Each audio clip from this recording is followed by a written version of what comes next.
leadership of the church to participate as well.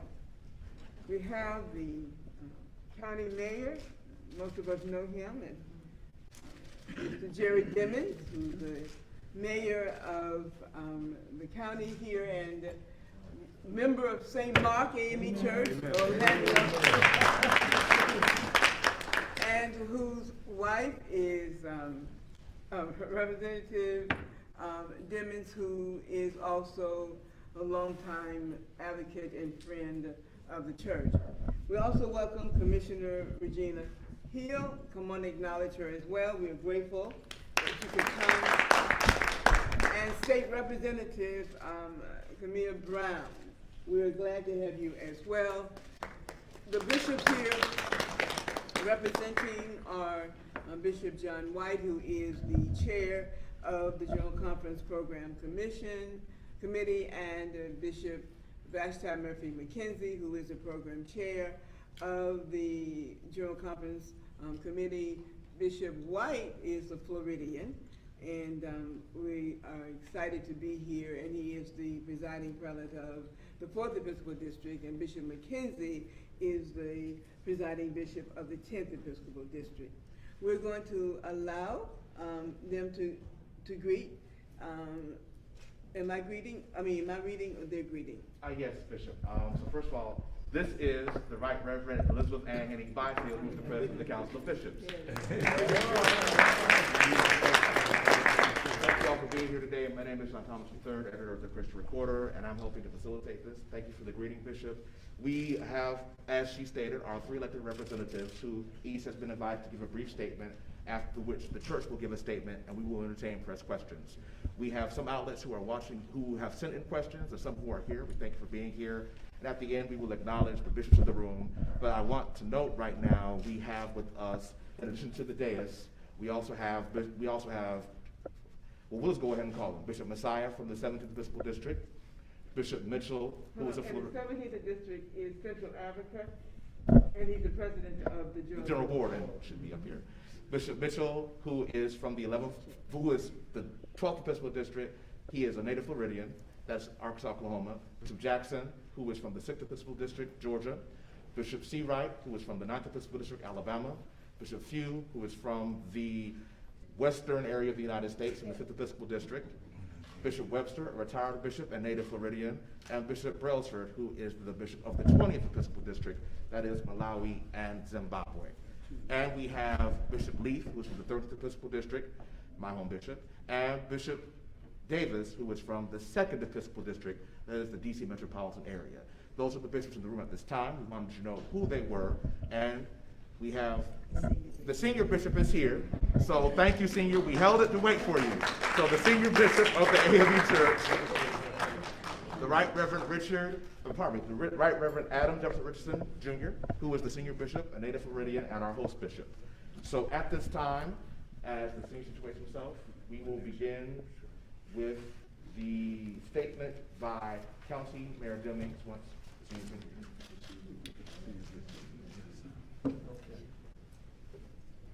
All right, let me just say good afternoon to all of you. Welcome here to the 11th Episcopal District, Orange County. I am the Orange County Mayor. This is my home. And as you've heard, my wife is also a member. She represents this particular area in the United States House of Representatives. And you'll have the opportunity to formally be greeted by her tomorrow morning as well. But we do appreciate all that you're doing. Now, we know that here in Florida, we have a little bit of a weather phenomenon that is going on, but we trust that based upon the most recent updates that we have received from the Florida Department of Emergency Management, here within Orange County, we should be minimally impacted by the effects of the ensuing storm. So all things should go well. It is projected that based upon the economic investment that you're making in our community, you should spend at least $14 million in our community, and so we're thankful for that. We want you to spend as much as you possibly can spend while you're here. Just to put this all into perspective, pre-pandemic, we had 75 million visitors that came to this county on an annual basis. To understand that number, London, England has about 25 million visitors on an annual basis. We had 75 million. Even during the pandemic in 2020, we had 35 million visitors here within this jurisdiction. We were impacted significantly, however. It was a $2 billion negative hit just on our convention business. You are here within one of our crown jewels here within Orange County, the Orange County Convention Center. The center executive director has joined me here, Mr. Mark Tester. Some of you may have known him from Austin, Texas. We were able to get him within the last year to relocate here to become the center executive director. We have been very intentional about ensuring that your safety and security is the best that you will find anywhere. We were one of the first entities across the globe that received the Global Biorisk Assessment certification that said that we have the state-of-the-art technology in place to ensure that you have protection from COVID while you're here. We have a number of things that you cannot see in this facility that ensures your protection while you're here as well. And so we are honored to have you within our community. We have some 3 shows that are in the facilities this week, some 37,000 attendees that will be here to experience all that we have to offer as a community. Now, we certainly hope that you have the opportunity outside of your activities during the day to enjoy some of the other amenities that we have here. But as the Orange County Mayor, I'm humble. I am a member of the St. Mark African Methodist Episcopal Church, where the Reverend Terrence Bernard Gray Sr. is pastor. And I have been a member there all of my life, my 60 plus years. I have been a member of that church. That is where my family has attended church. And so the African Methodist Episcopal Church has had a profound impact on my development over the many years. And so one of my college pastors, I graduated from Florida State University, is none other than Senior Bishop, the presiding prelate, Bishop Adam J. Richardson. Played a vulnerable role in my development as a young man, attending his church there in Tallahassee, Florida. So, Bishop, I think you did all right. So, again, welcome here to this area. If there's anything that we can do to make your stay more pleasant, my staff is certainly well qualified to be able to do so. I have been the mayor of the county now since 2018. Prior to that, I served as the elected sheriff for 3 terms and was the chief of police here in Orlando as well. My wife was also chief of police here in Orlando. So law enforcement is in our blood. So everywhere I go, I take backup with me. So some of our wonderful staff is in the room. Just wave your hand. If you see any of these people, staff that are around, they can assist you as well. So again, thank you for being here, and I will sit down and take my seat at this point, Bishop. Thank you. All right. Thank you very much. Commissioner? Well, good afternoon now, and how do you follow that? Next time, House Rep, I'll make sure you sit by the mayor and I follow you. Such great leadership. But greetings to Senior Bishop Adam J. Richardson, which is my bishop. I am also a member of St. Mark AME Church here in Orlando, Florida, under the leadership of Pastor Terrence R. Gray.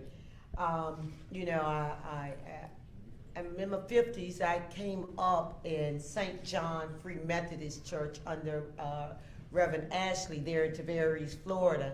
And then coming to Orlando, my mother joined St. James over in Paramore. And then here the last 5 years, I felt like I needed to go back home. And I needed protection as God has transitioned me into a new role of leadership. and to be amongst great leaders over at St. Mark, like Mayor Dimmons, Congresswoman Dimmons, and I know Camille Brown, and Clerk of Courts Tiffany Russell Moore, and School Board Member Kat Gordon, and the list goes on and on. And the reason I say that we all know that the AME Church, from the foundations of the nation, when we started talking about African American leadership, have set that, and I needed to be underneath that, to be groomed so that I can go out and do God's work. And I represent the city of Orlando under the leadership of Mayor Buddy Dyer, and with the assistance of great commissioners there here in the city. But I serve a difficult part of the city of Orlando, what I call the Tales of Two Cities. I serve all of downtown Orlando, which is I call the economic machine, but it stretches out into what I call the least of them, those that need a voice in the wilderness, those that incomes are less than $12,000 per year. We're under the leadership of Mayor Dimmons and Mayor Dyer, with their great staff, we have been able to change those numbers and that trajectory. And I just wanted to say that. So on behalf of Mayor Buddy Dyer and my fellow commissioners, welcome. And I'd like to thank each and every one of you all as the leaders in the AME Church for your resilience and your fortitude, because we are now coming out of one of the times I think in the world, in our lifetime, in the last 100 years, called COVID-19. And it has been the church, and especially the AME Church, that has led the way by making sure your churches was vaccine sites, making sure that you distributed food throughout the communities, making sure that you have been that lighthouse, standing there in the middle of what we call darkness. So I just say thank you for all your positivity, the prayers, and the work, right? I always say we are not titles. We are not titles, even though we do have titles of leadership. We are not those that I think that sit on the sideline. We always have put our hands to the plow and went out even the most difficult times and led the way. And I know because of your leadership, lives have been saved. Those that were hopeless found hope. I know the AME Church, because my church leaders found new innovative ways while we were sitting alone in quarantine to reach the masses, to even change. Even I know Mayor Dimmons was part of this when it came to direction here in Central Florida on how do the church move through this pandemic. Many of us want to run in the church, but we knew that wasn't a safe space, and somebody had to say no.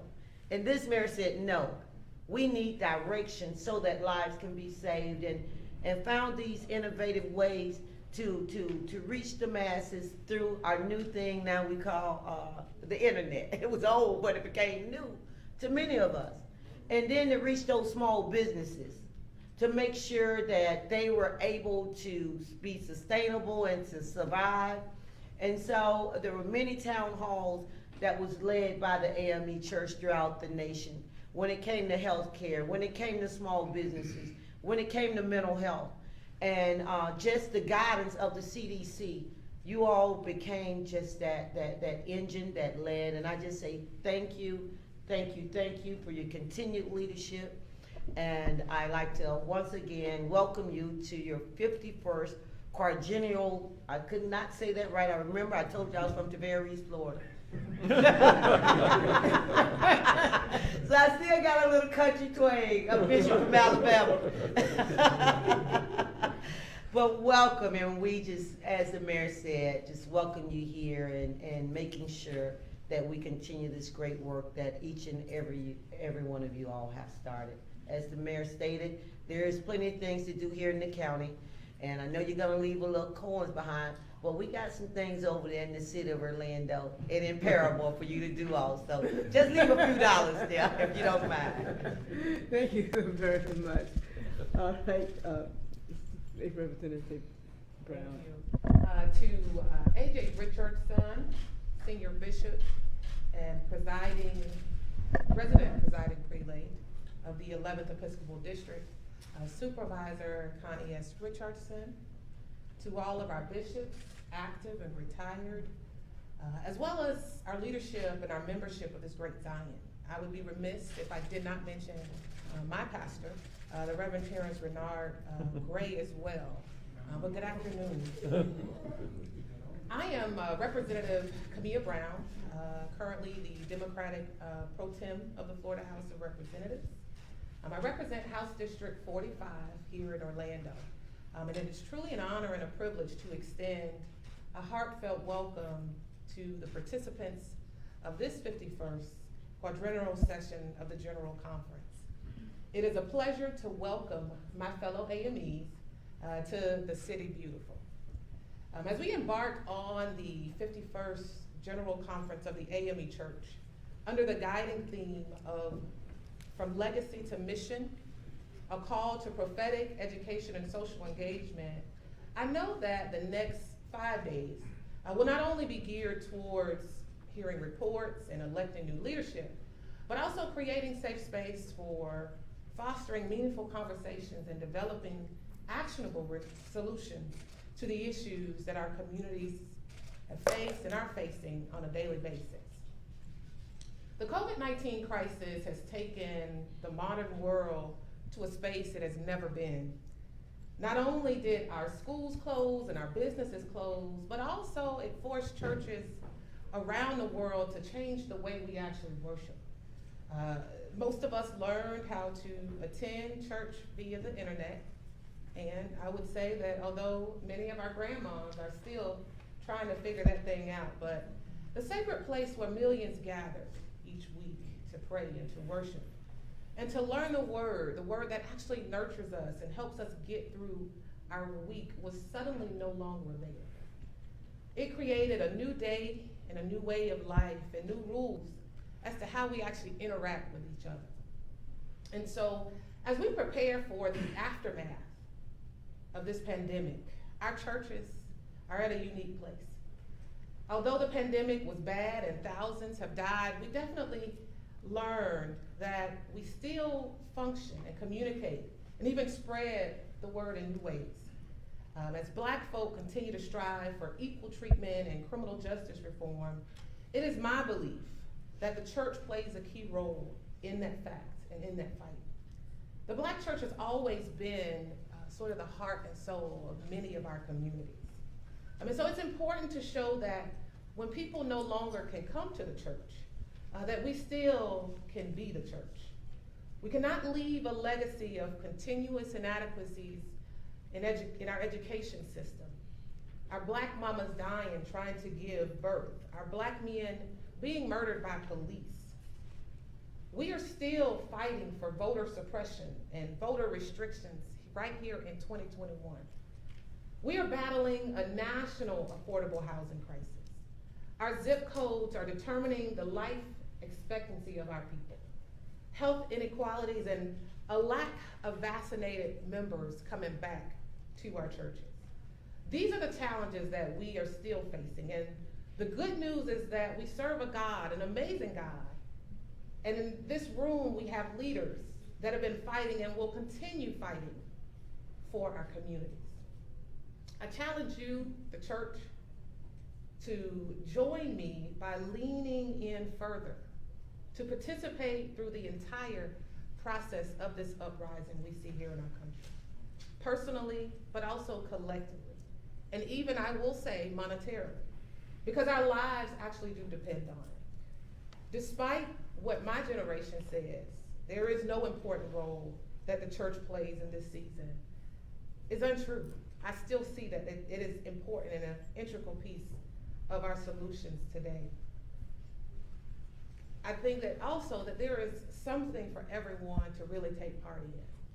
And so let's continue this work together, because we can't make lasting changes without the church and its leaders. Again, thank you all for being here this week, and I look forward to connecting with many of you during our time together. Blessings, and again, thank you for being here. Before we read our press statement, I want to acknowledge Dr. Jacqueline DuPont Walker, who is the Social Action Commissioner for the AME Church. And she's a native Floridian. So, Right. But she lives in Los Angeles, California, member of Ward AME Church, and Reverend Reginald Gill, who I'm sorry, Mr. Reginald. Yeah, I'm trying to. But who is the person who's a mover and shaker in the government and in the city, and our go-to person in Florida, particularly in Orlando, and I think I saw Bishop Beelan come in, retired bishop, and we want to acknowledge, and Dr. Cooper was here, and I think he had to leave. So thank you. We're going to just read our statement and then open it up for questions. Bishop Richardson. All right, thank you. Good afternoon, everybody. And let me just again recognize our honorable mayor and our distinguished government officials here in Orlando and Orange County, and all that they are doing to make our stay as hospitable as it can be. And we are grateful for all that you do. And I would dare say that St. Mark Church really is a hub of political activity. And I've been there on many a day when politicians from all over the city and county are there because of the leadership there. And I think he has his eyes on something else as well, Pastor Gray. And I expect to see Congresswoman Val Demings this week. And so it's just a wonderful family and a situation that we're proud of here and who is a candidate for United States Senate. So let me just say that. To the leadership of our church, God bless you all. Thank you for being here today. Now, let me read. From mid-2019 through 2021, the COVID-19 pandemic crisis has unified the far and remote places with the urban centers around the world. As testing was initiated, vaccines approved for use, and cooperation solicited to stem the impact of the pandemic, the vestiges of uneven socioeconomic practices that have helped create racist policies have amplified the need for trusted voices to be megaphones of truth everywhere. Even as we postpone the 2020 General Conference session with hopes that 12 months later, better options would be available, today we are faced with the reality that on the continent of Africa, in the Caribbean, in India, and other regions outside of the USA, the desperate need of COVID testing and vaccine resources that have led our Zion to create alternative modes of delegate participation still exists with no credible solution in view. Joining our ecumenical and interfaith partners, we call on the United States government to expedite equity in global vaccinations. As we embrace this Sankofa moment and strategize, we call attention to our General Conference theme, From Legacy to Mission, a call to prophetic, educational, and social engagement. So here's what we mean by prophetic. The AME Church reaffirms its global mandate, recognizing that it was founded for such a time to address justice issues, where we have been called to minister and to serve and to be the model for achieving equity for all. The 1787 demonstration of courage symbolized by the walkout from St. George's Methodist Episcopal Church in the United States in Philadelphia, which led to a freedom movement that now spans 40 nations on 5 continents continues in 2021, a bold moment of self-analysis. We acknowledge the current controversy around critical race theory and acknowledge that healing can only begin when the traumas of the past are recognized and acknowledged. While critical race theory is centered on an analysis of race in the United States, its theories are actually applicable globally. In African Methodism, our strategy will be informed by the notion that racism is the root evil and that ending racism is one of our highest priorities. We need partners in the fight against race-inspired ills that continue to cry out against inequities beyond the borders of the United States of America. We must signal to all public officials that the actions taken are more important than the proclamations made. Educationally, preparing a people is our hallmark. We are proud to celebrate the 150th anniversary of Charlotte McSakee, who's an alumnus of Wilberforce University, an AME-sponsored school. She was the first black woman to obtain a college degree in South Africa, became one of the nation's founding mothers and founding mother of African Methodism. The mission of historic black churches, black colleges, and universities remain relevant today and to the church. We celebrate the recent elevation of Edward Waters University to grant graduate degrees. We celebrate the continued innovations of Paul Quinn College as a pioneer in work college program. Bishop McKenzie is the president of the board of that school.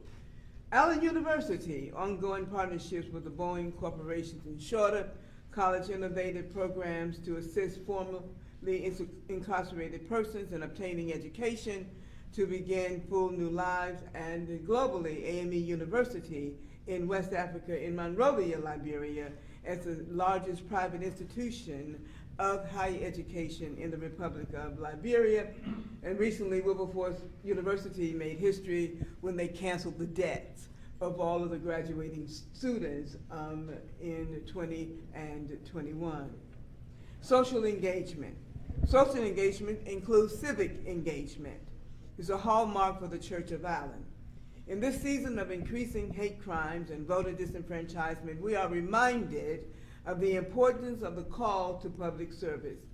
It is providential that at this meeting, we are convened in the laboratory of the best practices here in Orange County, Florida, where the evidence of public service, voter mobilization, and stakeholder networking give evidence to an outcome of good public policy.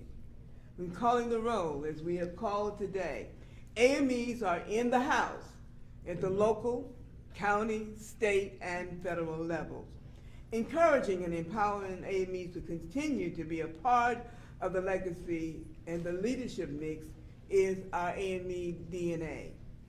Celebrating our legacy and history is a solution. We salute AME Deaconesses Opal Lee from Fort Worth, Texas, who walked to Washington, D.C. and symbolically walked 2 miles on June 19th for 5 years, who did so in the spirit of her beloved Church of Allen. In 2021, the church learned anew of AME power, commitment, and tenacity as Juneteenth became a federal holiday. In 2021, Vernon AME Church in Tulsa, Oklahoma, Bishop Mitchell established a prayer wall in the remembrance of the 1921 Tulsa Race Massacre, which happened on May 31st, 1921. Today, we must support the reparations bill for the Tulsa Massacre, apologizing to the 3 living survivors and the descendants of the deceased ones whose blood is crying out from the soul and from the soil. Joining with Vernon Chapel AME, the only landmark that survived the massacre, our commitment is to make it the law of the land. Reparations is a solution. last in the climate of racial hatred. We support the For the People Act and the John Lewis Voting Rights Act, especially in the wake of the recent Supreme Court decisions essentially gutting the remaining protections of the 1965 Voter Rights Act. The AME Church has consistently and must continue to take a public position and to get into good trouble, thus helping to ensure that there is authentic voter integrity and protection of every person's right to vote with all rights and privileges of any nation. We thank you for hearing these issues, and we now open it for questions. If we could request the media, when you give your question, if you could state your name and your outlet. I do have a few prepared questions, but at this time, if there are any media wish to make a question at this time, we are welcome to do so.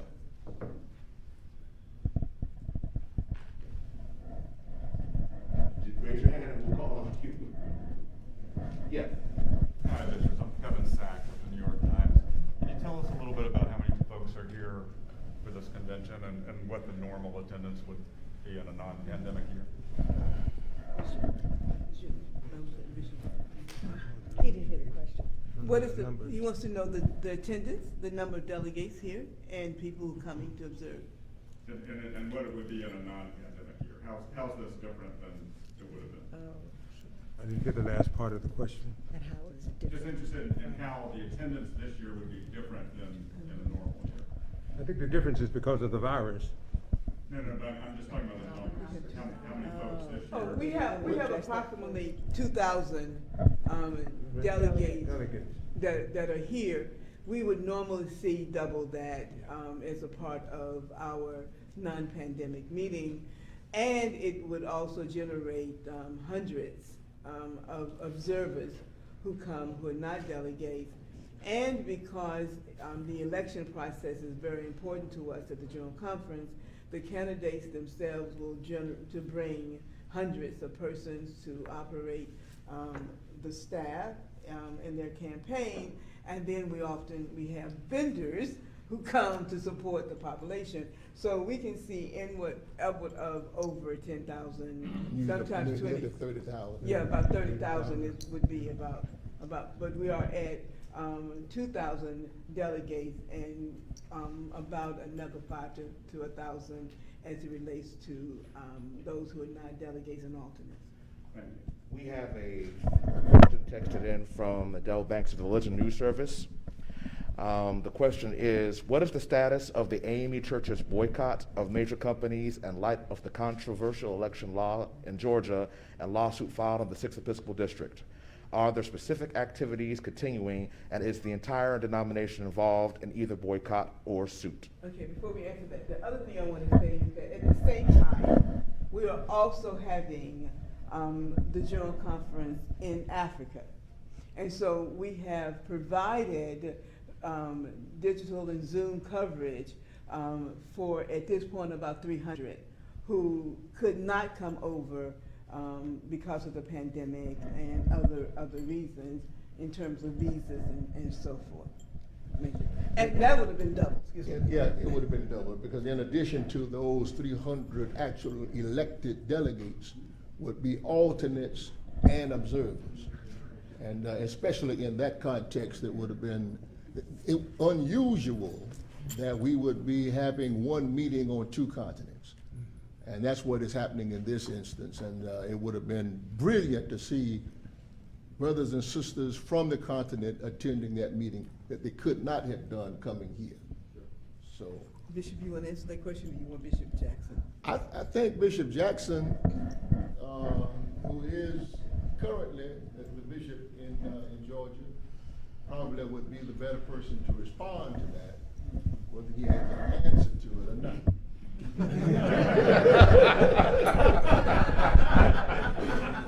Well said, sir. Well said. What shall I say? Right here. Just stand right here, the mic is here. Oh, thank you. Well, she's here. Yeah, the 6th District is part of the litigation challenging SB 202, which is the bill in Georgia, the Voter Integrity Act, and the litigation is being led by the NAACP Legal Defense Fund the American Civil Liberties Union, and the Southern Poverty Law Center. In addition, let me add that the Connectional AME Church Council of Bishops also voted to be a part of that action. So the Connectional Church, in addition to the 6th District, is a part of that action. I believe we have a question.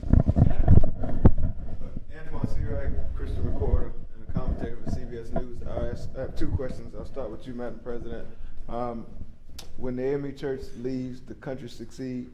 The AME Church played a critical role in the election of Joe Biden and Kamala Harris. What role do you see the church playing, in particular the council, in the consequential midterm election we'll see coming up in 2022? The first thing is that I want to make it clear that the AME Church is not owned by the Democratic Party, that we are not tied to the hip of the Democratic Party. We are tied to the hip of any party that speaks justice and parity and equality to the issues that we represent. Like most of the country, we were traumatized by the election in 2016.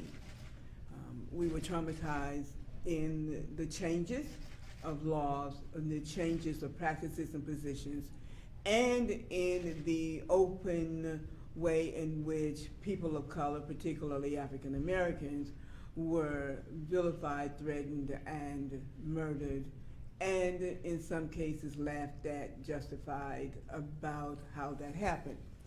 And so we had seen historically the commitment that President Joe Biden had done as the senator, and we were energized by Senator Kamala Harris. I'm sorry, I'm an AKA, so I immediately went to Kamala.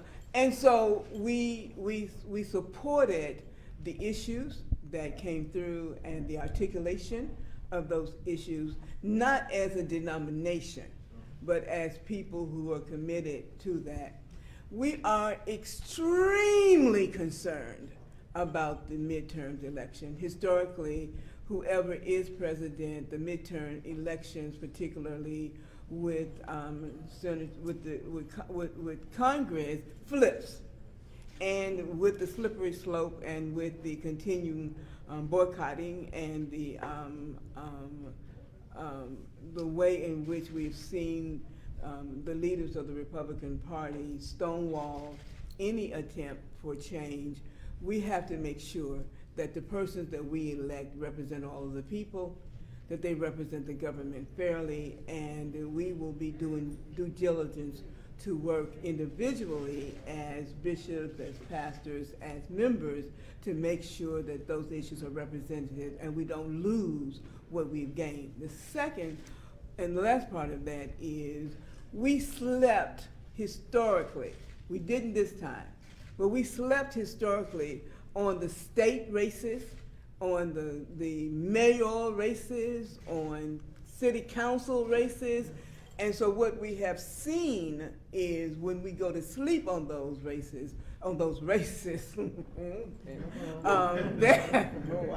that people who are elected, even though at a higher level they're committed to some level of justice and parity, that state legislation and city legislation becomes even more oppressive. And so, of course, with Texas and with Florida and Arizona and others who are quickly suppressing the vote. So we are not just interested in making sure that we keep the House or keep the Senate or get the Senate completely. We are concerned that the people at the state levels so we are looking at all of that when it comes to midterm elections. My second question. This is our last question for the conference. We are running on time. So before you do that, Mr. T. Ryan, are there any other media who have a question to ask? May I ask if you would allow Ms. DuPont Walker as our AMEV alert To respond to that. to respond to the issue of 22 elections? And then we'll pick your second question, then we'll wrap. Thank you, Bishop Richardson. Be assured that the leadership of the Council of Bishops informed that we would not stop after the election of 2020. We have not been on pause. And so you will see AMEV Alert moving throughout the church. Founded initially by the lay organization, it is now the complete tool of the AME Church to make sure that it happens. And so as we have identified today, Ms. Brown, all of our state legislators who are AMEs to be our lab nationally for engaging and answering our call to public service. That is what the AME Church is going to be clearly about. We learned from 2010 when we paused. We will not go there again in 2022. You give me a Sunday school version of this, since we're short of time, but holding elected officials accountable. We have a majority in the House and the Senate. We have some state legislatures around the country. We have some Democratic electeds, but how do we plan to hold elected officials accountable so that we can get things done that we need to get done for our community? Well, of course, there are several ways to hold public officials accountable so that they understand that just coming to visit congregations during election time is not enough. And so you watch carefully what they have promised and measure it against what they deliver. And when they don't deliver, then we must be vocal, we must point it out, we must suggest other ways in which can be done. Just like you get a report card in school and you get an A, B, C, D, or F, we have the ability to have a report card on public officials. What we ask public officials, whether they're on the federal level or state level or local level, is that we can be partners because we're in the trenches. We're where the people are. We can tell you where the pain is, where the hurt is, where the problems are. Because we have congregations in a variety of areas, whether it's rural, whether it's in the big city or the urban core, we have tried practically everything to be able to help people. So before you put a program together and come into the community and say, this is what we're going to do for you, invite us to the table of decision so that we can share with you what we have experienced. Because all too often you are making decisions that impact our tithes and offerings. We are feeding, we are educating, we are training. And when you make those decisions that impact our tithes and offerings, then you are hampering what we already are doing. We could be partners, we can be assistants. But please, don't just put the program together and ask us to co-sign on what you do, but ask us to sit at the table so that we can sweat the details together. Then we become community partners, and then we can hold each other accountable because we're in the trenches together. Thank you, Mr. McKenzie. Well, what we've also learned is that when we are not at the table, we're usually on the menu.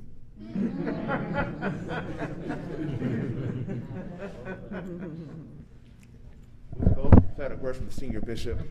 If there are no other comments, we thank you all for being here for this press conference. We would ask, and now the dais is complete, if we would have the photographers could get the complete dais, and then we could do a photo with all the bishops together with our guests. Thank you very much for coming. And before I go, yes, we have a retired general officer here, Dr. Coleman, who's one of the colleagues here. Thank you for being here, and thank you for coming, and the statement will be emailed out and go on record. Thank you very much.